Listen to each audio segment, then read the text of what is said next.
This is quite a thrill. Van Denton, this is great. Van, I got to tell you, you are somebody that I have wanted to talk to for many years. I wanted to just sit around and, of course, talk about the weather, but wanted to talk to you too. You're a very interesting individual, and I want to thank you very much for being here on the Papa Dennis Show today. You doing good? Doing great, Dennis. It's an honor to be with you. I always followed you before on radio for many years, so it's mutual. I've looked forward to our interview today. Well, let's start out talking about the weather here and talking about this hurricane. Are we going to get anything from it this weekend? Yes, I do think the rain that you see tomorrow morning will be from it. Today, that system is actually working its way through Kentucky and Tennessee and bringing them some rain.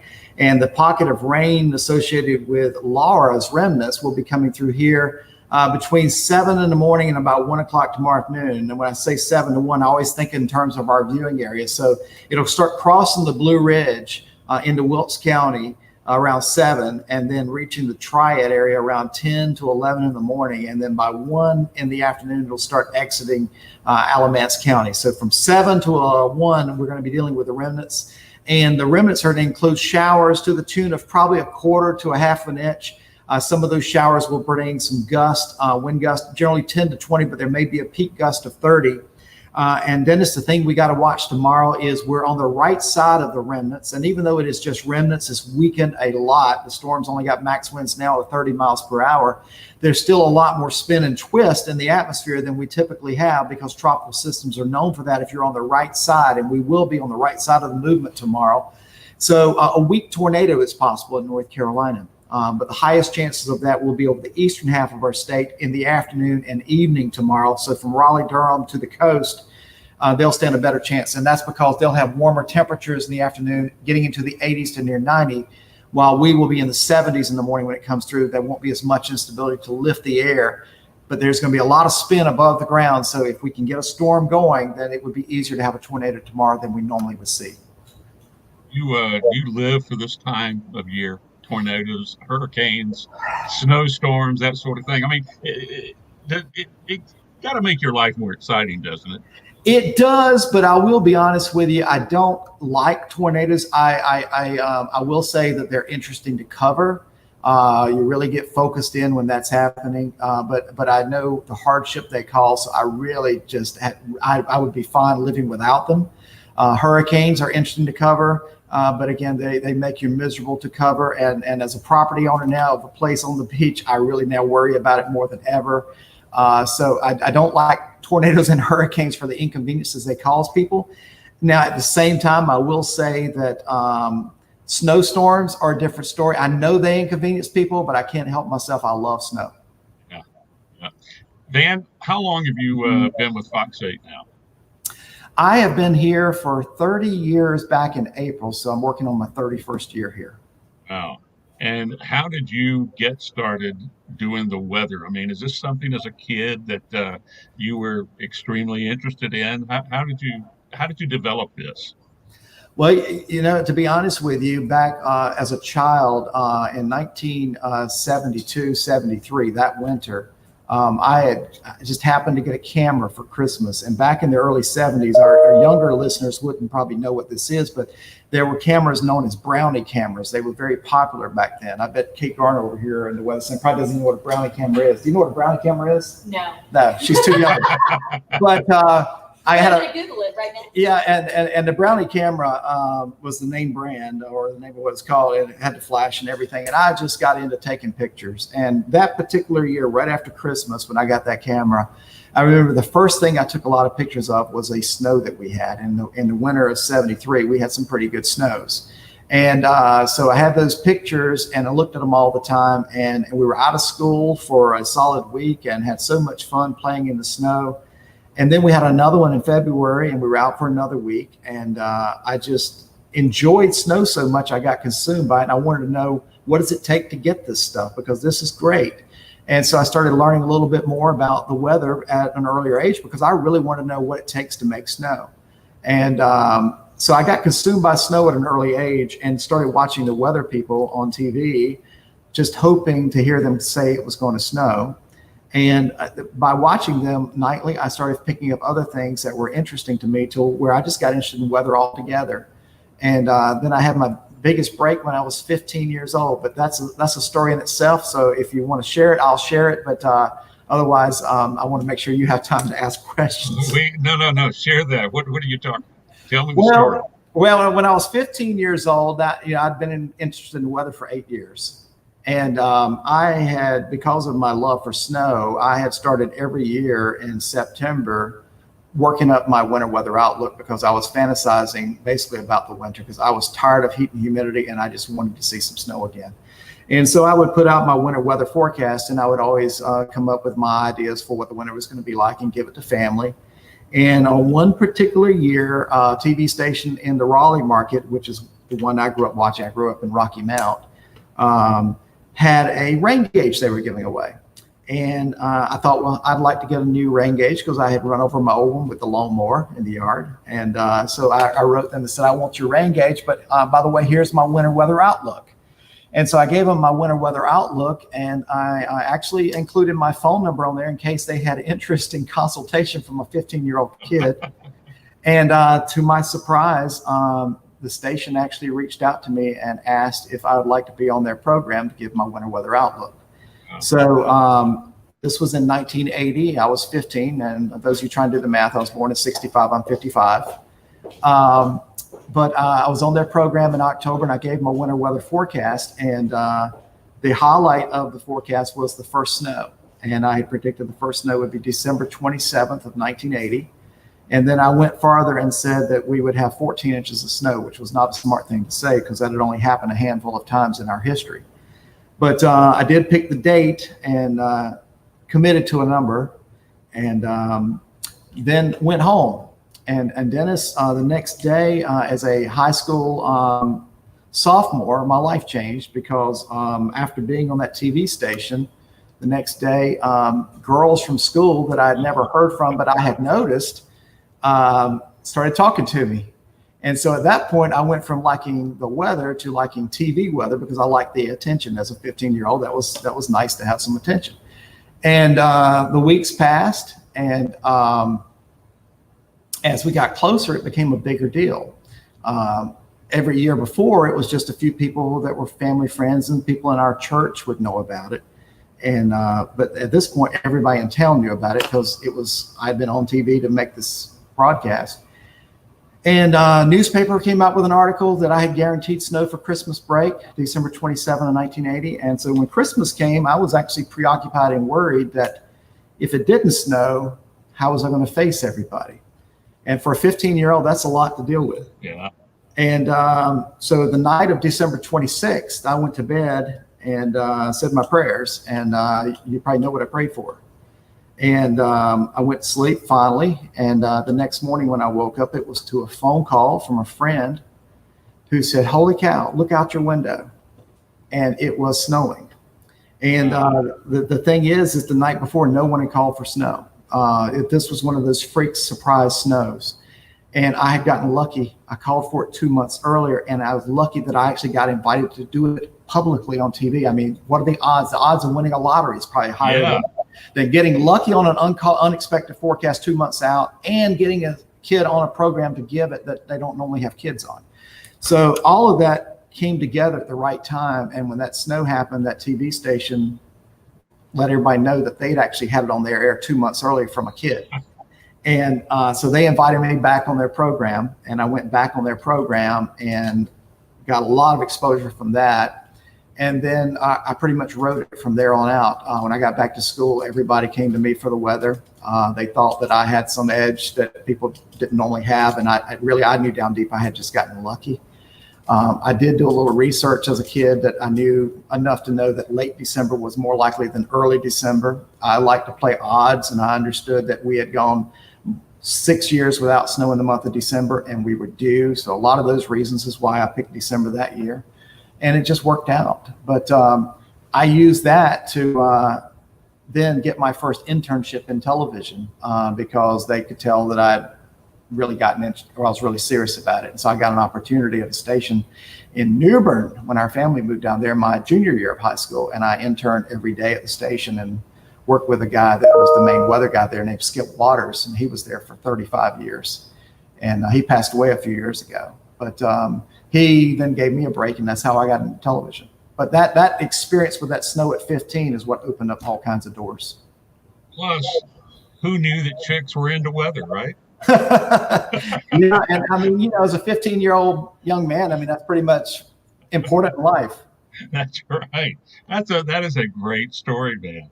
Oh, and that's also, by the way, why I started the Weather Kit program here back in 2000. I mean, excuse me, in 1997. I wanted to give. Ever since I had that experience, I wanted other kids to have a chance to have a shining moment like that. So in 1997, when Frank Dill retired the year before, I went to management and said, I have something I've always wanted to do. And we started the band's Weather Kit program and did that up until early this year when this pandemic messed everything up and you can't have visitors in the building. So right now, you know, that's been suspended for now, but that's a program that I started because of my experience. have you had any kids go on and continue and make meteorological a career?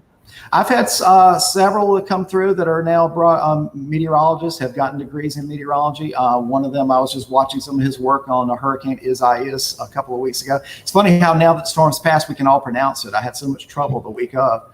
But yeah, down in Florence Myrtle Beach market, a young man that is there. And I actually worked in that market 31 years ago before I came here. But and he's from High Point. And so, yeah, I've seen several have that interest. And I've also had a lot of interns from here that have come through over the years that are now working in some good markets as meteorologists. A lot of them are even chief meteorologists.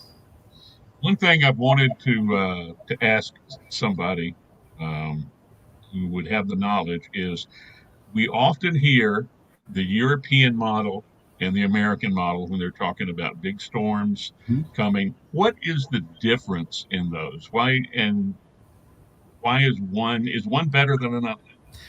Well, the models have, you know, different calculations and formulas that they work off of. It takes money to run these models, a lot of research, a lot of science put into them. And, you know, the more you put in and better scientists you have, the better model you supposedly will have. And so the European model has long been a great model. It's been very good. The American model is known as the GFS model, and a lot of money and investment's been made in that in recent years too. That model has improved greatly. And there's other models that are out now, like the National Blend model. There's a NAM model. I mean, there's many different models, and I like to look at all of them when the weather warrants to help me to see every possibility. But the models vary just based on what information and what formulas are in those models. And of course, with processing power being faster on computers now, they can crunch a lot more data than they used to. And by impact of that, we should have better results. And forecasting has greatly improved, and models have greatly improved because of all that. Yeah, that was one thing I was going to ask you. Compared to when you first got into the business, how much better are the forecasts now? I mean, can you give a percentage? How much better can there's not a real raw number I can give you, but I can do it in a way that you can kind of understand it. I always tell people when you're doing a forecast, think about a dartboard. If you think of a dartboard and you know the bullseye is where you want to go in most games in darts. If you're asking me what the weather's going to be like 3 hours from now, most of the time I could be standing at the dartboard and I could just stick the dart in the bullseye. I mean, 3 hours from now, it's usually pretty easy. And you can stand like 2 inches away and throw it and put it right in the dart, right in the bullseye. If you ask me what it's going to be like tomorrow, I'll take a step back and I'll throw it. And I'm still going to hit the bullseye most of the time, but every now and then I'm going to be off. You ask me 3 days later, I'm going to take a few more steps back and I'm going to throw it. And I'm not going to hit the bullseye as often, but I'm still going to be hitting the board and getting relatively close and useful and some points. If you ask me what it's going to be like 7 days from now, I'm going to step back about 25 feet. And if you're really good at it, you may still occasionally hit the bullseye, but usually you're not. But you're hopefully going to hit the dartboard or real close to it. And that's the way forecasting is. But each day you go out, the error is going to change exponentially, because if one thing goes wrong, then it snowballs and everything else goes wrong, because everything for the future is relying on this happening tomorrow. So then you got that as your starting point for the next day. Well, if that starting point changes, then the next day is already going to be different. So forecasting goes downhill quickly as you go out in time. With all that said, I would say that right now, a 7-day forecast is as accurate as a 5-day forecast was 10 years ago. I would say that a 7-day forecast now is as accurate as a 3-day forecast was 25 years ago. So things have improved greatly. Hurricane forecast, for instance, you look at that cone when we show a hurricane and the track and where it's going to go, and we show that margin of error with the cone. Yep. That cone is a lot tighter now than it used to be. Now the cone can be wider if it's a slow moving storm, because over so many days, each day the margin of error gets bigger. So if it doesn't travel very far, you'll see that cone widen out a lot. But over the long haul, each day the cone is much tighter than it used to be, because their forecast for hurricanes has also improved. So everything has improved dramatically in the last 10 years. And I think that trend should continue as computers get better and we have better data. You mentioned Frank Deal a few moments ago. I grew up watching Frank Deal do the weather forecast, referring to High Point as High Pockets, I think it was. And he was a one-of-a-kind weather forecaster, wasn't he? He was, and I'm so glad I had a chance to become a friend of him. I mean, we became very good friends, and I had a chance to get to work with him for 6 years. I learned a lot of things from him about the business, and just enjoyed my time with him. He was unique. I never dreamed that I would get to work with him, but I knew who he was before I ever came here. Even though I grew up in the eastern part of the state and we could not pick up the triad stations from Rocky Mount, as soon as I got to college in meteorology school, everybody talked about what inspired them to become meteorologists. And anybody from this part of the state and in southwestern Virginia, he was the guy that they talked about. And they said, you've got to see him. And so a fellow from Freeze, Virginia, which is above Galax, and some of you that have watched me over the years have noticed that I have mentioned the town of Freeze, and it's because I have a very good friend that lives there. And I know that little town's an important town. It's a mill town that used to be really successful, and the mill shut down, and that town has kind of struggled from that. So now it's become more of a tourism place, but beautiful countryside, beautiful town. And so I mentioned that town sometimes. And we were at his home, and he said, we got to be in front of the TV at 6 so you can watch Frank Deal. So I remember the first night at his home, I watched Frank, and he was doing the weather, and it was during the fall, and Frank did a feature every night. He would, because back then they didn't have so many newscasts. So you had a lot more time to build that one special newscast. Now we do constant newscasts. So we're on the air a lot, and there's less time to produce more shows. But back then you could really put a lot of time into one show. And he had this graphic he had done on fall leaves. And I'd never seen anybody do something like this. And he was talking about what causes the leaves to color.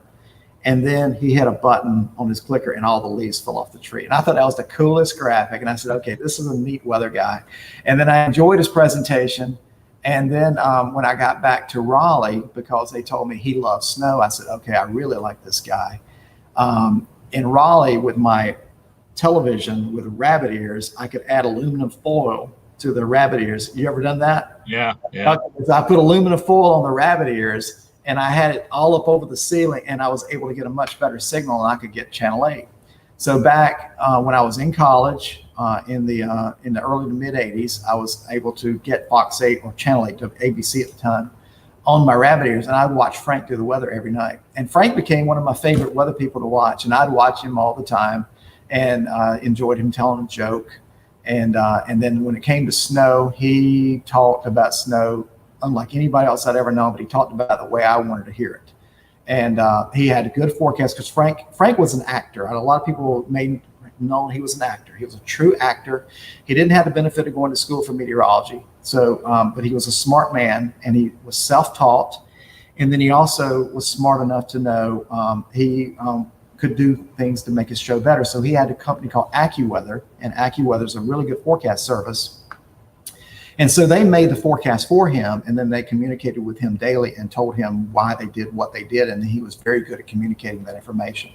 So he had very good forecast information. And so I'd watch him religiously. And if it's snow, I definitely didn't want to miss him. And so I was real familiar with him already. And then in 1986, while I was a junior at NC State in meteorology, a TV station that I had interned at in high school, WCTI in New Bern, had a weekend job opening. And so I applied for that job. And I went down there to interview for the job, and I did my demo tape. And I got the job, partly, I think, because I was an intern there in high school and they already knew me. And so I worked with them. Well, Skip, who was the chief meteorologist then, who had also been a mentor to me in high school, grew up in Greensboro. He was born and raised in this area. And he knew all about Skip. So we talked about Skip then too. I mean, we talked about Frank then too.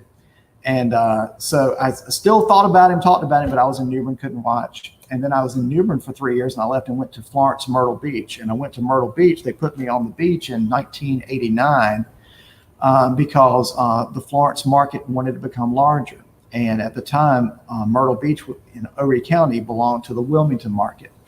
And so they thought if they put me at the beach in Myrtle, that we could promote that we had our own meteorologist at the beach, because no station had one there, because it was the Wilmington market and all their people were in Wilmington. We had the Florence market, our people were in Florence, but we had a news bureau in Myrtle, and then they put me in Myrtle to do the weather. So I did the weather, and they thought if we could pull enough audience, we could take the county away. And we did that year, because we had Hurricane Hugo come through the year I was there, and then we had the snowstorm of 1989 that dumped 15 inches of snow on Myrtle Beach right before Christmas, and we had 6-foot snow drifts on Ocean Boulevard. And our audience levels were so high that we took the county away, and it is now the Florence Myrtle Beach market since 1989. And I had planned to stay there longer, and I really wasn't looking. But to my surprise, in the month of February, I got a phone call from a lady that I had signed up with as an agent to help me find better jobs before I got into Myrtle. And she said, a TV station in Greensboro, High Point, Winston-Salem is interested in your work.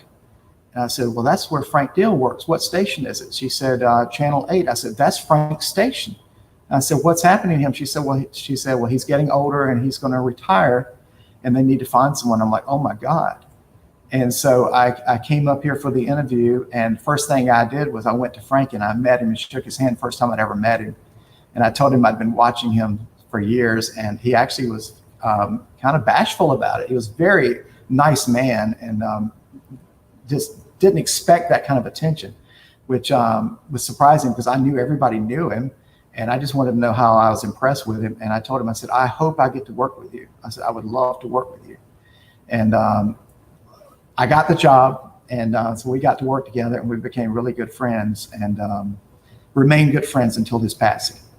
How long did you get to work with him before he actually retired? Well, I got here in 1990. He retired in 1996. So we worked together for 6 years. And Wow. then he passed away in 2010. So he lived another 14 years, and we remained friends and ate dinner together often and spent Christmases together as a family. And, he was a really good man. Time to make another snow forecast, isn't it? Think you can come up with one and beat the one you did when you were 15? Well, it's only August, so I haven't worked on it yet. When do you come up with your snow forecast? But well, when I was a kid, there was no internet. And so the way I came up with it was basically, as a kid, I would read a lot about our history. I love numbers. I'm not really a big person on reading novels, but I love to read statistics and numbers. I know that sounds kind of nerdy, but that's the way most meteorologists are. But I used to love studying statistics and facts and our history. And I like to look at trends, and I like to look at how one thing causes another thing. Cause and effect is big. And so when I used to make my forecast, it was a lot based on just history and climatology and what normally will happen following something, and then a lot of it was luck. And honestly, if you give people enough time, you're gonna have a little bit of everything in a 5-day period. It's kind of like the almanac when they do the weather. They give themselves the 22nd to 27th and say it's going to rain. Well, usually within a 5-day period, there is going to be rain. So I mean, and if you say there's going to be a hurricane in September, that's usually pretty safe because that's the busiest time of year. But now when I do it, I do look at long range models, and there are models that you can look at runs out as much as 45 days into the future, and then you can get some ideas of patterns and trends that way too. And I'll look at that quite often in the winter, and sometimes I'll share that on television. got to commend you too on the photographs you did of recently of storms and lightning at the beach. Some of those were really quite good. Thank you. Is that a new hobby of yours? Yeah, it is. I really enjoy photography. I've always liked taking pictures ever since I had that Brownie camera as a 7-year-old. I've just enjoyed photography, and now with cameras like they are, you can do so many things. And I've always enjoyed seeing lightning photography, and also, even though I never studied the astronomy, because astronomy and meteorology are not related, I still find it interesting. So I love photography of the night sky and the Milky Way and things like that too. I just think it's beautiful. I just like those things. Yeah. Well, you did a real good job. I enjoyed looking at those on your Facebook. Thank you. Van, this has been great. I really appreciate you taking the time out of. I know you have an incredibly busy day, and taking the time to talk with us here this afternoon. I'd love to do it again sometime. I hope you will. Maybe later on as we get closer to winter and maybe some storms are coming up. I'd love to talk with you some. Yes, I'd be happy to. It was a lot of fun for me. And when you watch in the future, and your listeners watch that have been around for a long time, if you ever notice every now and then when I do the temperatures, if I say Burlington, you might hear me say Burlington. Yeah, that's one of those things Frank used to say. He did high point eye pockets. Yeah. Burlington was one of his too, and I promised him the day before he passed away that I would make sure he was never forgotten. I was with him the day before he passed, and I was holding his hand, and I couldn't know for sure if he was hearing me or not. But they told me they knew he was going to pass, and I was with him, and I just told him that I appreciated him as a friend, appreciated all he had done for me, helping me here. And I told him that I promise I will never let him be forgotten. And as I held his hand when I said that, I felt him squeeze my hand back. So I knew he heard that, and I wanted to make sure I always remember him. Dan, thank you very much for talking with us, and we'll do this again sometime. Thank you, Dennis. Have a great weekend. All right. Thank you. Van Denton from FOX8, WGHP, our guest today on the Papa Dennis Show.